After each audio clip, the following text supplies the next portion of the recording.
If you've been wondering where the meat wagon is, well, my sorry ass just ain't want to work on it. Life has gave me mega lemons lately. I've been down, not wanting to do nothing, not race, not working a shop. But now I am ready to make lemonade. Thanks to my buddies getting me out to the racetrack, I've got the bug again, and I'm ready to take over the world. So as you just saw, we recently went racing, and everything went pretty good for the most part. But before we get into all that, let's recap the past just a little, and I'll explain what we've been up to with the wagon, and then I'll show y'all how we done at Knoxville Dragway, water only backside, July 13th. So the last video you've seen of the wagon, we was getting our rear end back from George. He had braced it up and narrowed it for us. Thank you, George.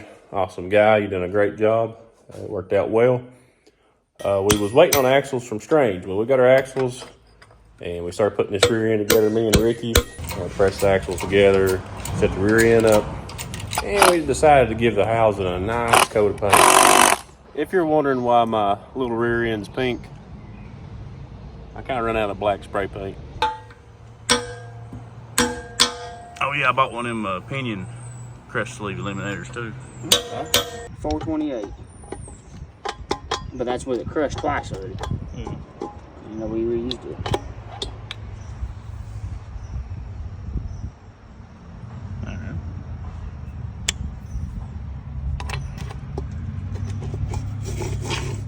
So once we got our rear end together, we figured out we had a bent shock on the passenger side. So we, last minute and budgetly, pulled it off and straightened it back out.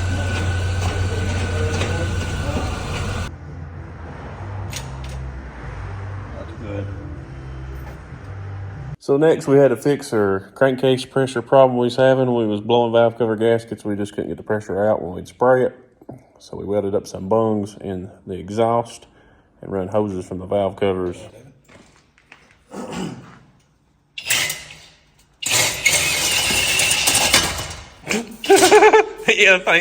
Okay, you got it. Yeah, you got it. That was perfect. Yeah, appreciate it. You're welcome. Yeah. What's up, y'all? Be safe when welding. Yeah. We're working on You gotta have vehicles. proper safety gear. Yeah, you gotta have the proper helmets. Right now. He moved. You should have seen him jump now. Oh, my eyes is fucking twitching. You take a sidestep as I'm looking at you and lay a bead, dude. God, man. All I see is a dot. So once we got all that lined out, we tossed the rear end back in the car. Ricky came up, helped me bleed the brakes, get the brakes right, finish the rear end up. And per usual, we finished it at the racetrack. If you noticed right here, there's a ratchet strap holding the rear end together.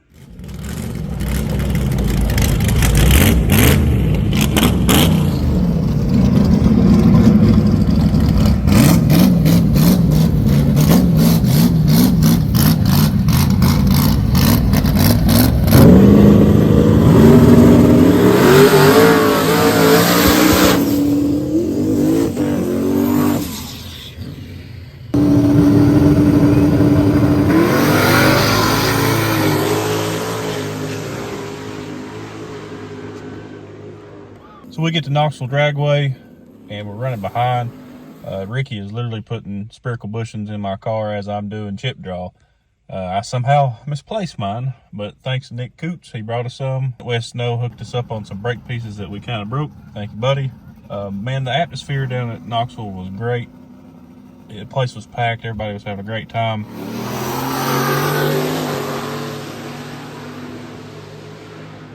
So we entered the car in two classes, small tire and stick shift. First round small tire, I draw my good friend Trenton in the group. And we was actually having some trouble with a wire, because my wires is a mess. And he gave us plenty of time to make sure we was ready to go. And unfortunately, when we took off, he started spinning and couldn't get the thing to hook. He had a transmission leak and was getting on his tires. So luckily, you know, he made it back to the pit safe.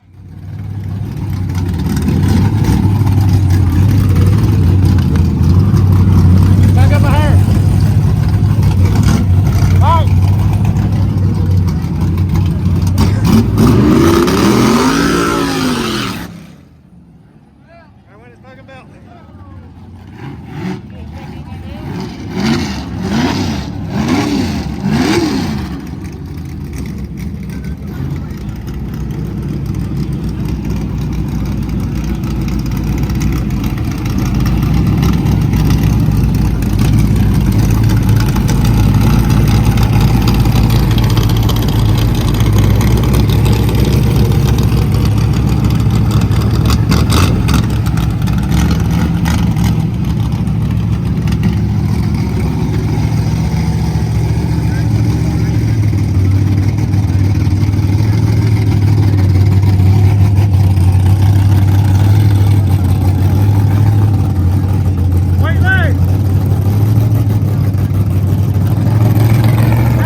we ended up getting the win. I come back and I noticed the car was popping and cracking on me. Found out we just had a bad bottle, and we put a new bottle in the car, pulled up for stick shift, and the thing felt like a rocket out of the hole. But as soon as I pull second gear and spray the thing, the power starts coming in real good, and the dang drive line exploded. I believe that we had hurt the drive line with the rear end failure we had at London, and I guess it had just totally weakened the drive line, and when it actually got a good shot of nitrous finally, it tore it up.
So there you have it.